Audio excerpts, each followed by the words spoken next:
भगवान श्री कृष्ण की मृत्यु कैसे हुई?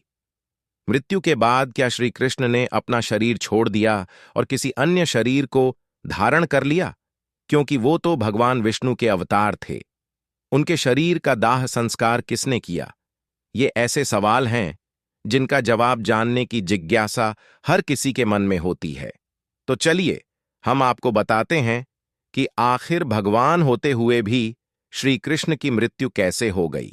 कहते हैं कि भगवान कृष्ण का जन्म 30-112 ईसा पूर्व में हुआ था। वैसे तो श्री कृष्ण का जन्म मथुरा में हुआ था, लेकिन उनका बचपन गोकुल, वृंदावन, नंदगांव, बरसाना और द्वारिका आदि जगहों पर बीता। कहा जाता है कि महाभारत युद्ध के बाद भगवान श्री कृष्ण ने 36 वर्षों तक द्वारिका पर राज्य किया।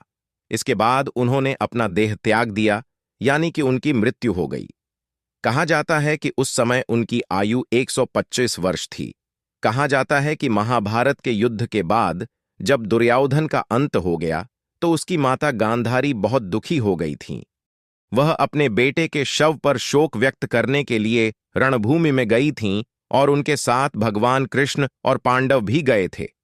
गांधारी अपने पुत्रों की मृत्यु से इतनी दुखी हुईं कि उन्होंने भगवान कृष्ण को 36 वर्षों के बाद मृत्यु का शाप दे दिया।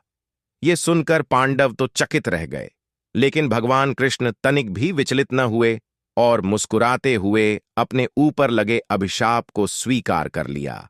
और ठीक इसके 36 वर्षों के बाद उनका मृत्यु एक शिकारी के हाथों हो गई।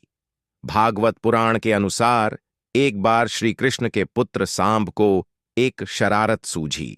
वो एक स्त्री का वेश धारण कर अपने दोस्तों के साथ आर्षि मुनियों से मिलने गए। स्त्री के वेश में सांब ने आर्षियों से कहा कि वो गर्भवती है। जब उन यदुवंश कुमारों ने इस प्रकार आर्षियों को धोखा देना चाहा तो वो क्रोधित हो गए और उन्होंने स्त्री बने सांब को शाप दिया कि तुम एक ऐसे लोहे के तीर को जन्म दोगी जो तुम्हारे कुल और साम्राज्य का विनाश कर देगा। आर्षियों का शाप सुनकर सांब बहुत डर गए। उन्होंने तुरंत ये सारी घटना जाकर उग्रसेन को बताई, जिसके बाद उग्रसेन ने सांब से कहा कि वे तीर का चूर्ण बनाकर प्रभास नदी में प्रवाहित कर दें।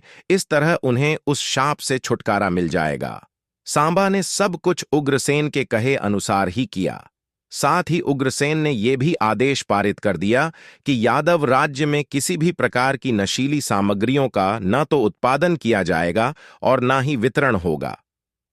कहा जाता है कि इस घटना के बाद द्वारका के लोगों ने कई अशुभ संकेतों का अनुभव किया, जिसमें सुदर्शन चक्र, श्री कृष्ण का शंख, उनका रथ और बलराम के हल का अदृश्य हो जाना शामिल है। इसके अलावा वहां अपराधों और पापों में बढ़ोत्तर होने लगी। द्वारिका में चारों ओर अपराध और पाप का माहौल व्याप्त हो गया। ये देखकर श्री कृष्ण बहुत दुखी हो गए और उन्होंने अपनी प्रजा से ये जगह छोड़कर प्रभास नदी के तट पर जाकर अपने पापों से मुक्ति पाने को कहा। इसके बाद सब लोग उनकी बात मानकर प्रभास नदी के तट पर गए, लेकिन वहां जाकर सभी मदिरा के नशे में चूर हो गए और एक दूसरे से बहस करने लगे। कहते हैं कि इस घटना के कुछ दिनों बाद ही बलराम की भी मृत्यु हो गई। भागवत पुराण के अनुसार भगवान श्री कृष्ण एक दिन एक पीपल के पेड़ के नीचे विश्राम कर रहे थे। तभी जरा नामक एक बहेलिये ने श्री कृष्ण को हिरण समझकर दूर से उन पर तीर चला लिया, जिससे उनकी मृत्यु हो गई। आपको बता दें कि आर्ष द्वारा कृष्ण के पुत्र सांब को दिए शाप के अनुसार श्री कृष्ण को लगे तीर में उसी लोहे के तीर का अंश था जो सांब के पेट से निकला था और जिसे उग्रसेन ने चूर्ण बनवाकर नदी में प्रवाहित करा दिया था।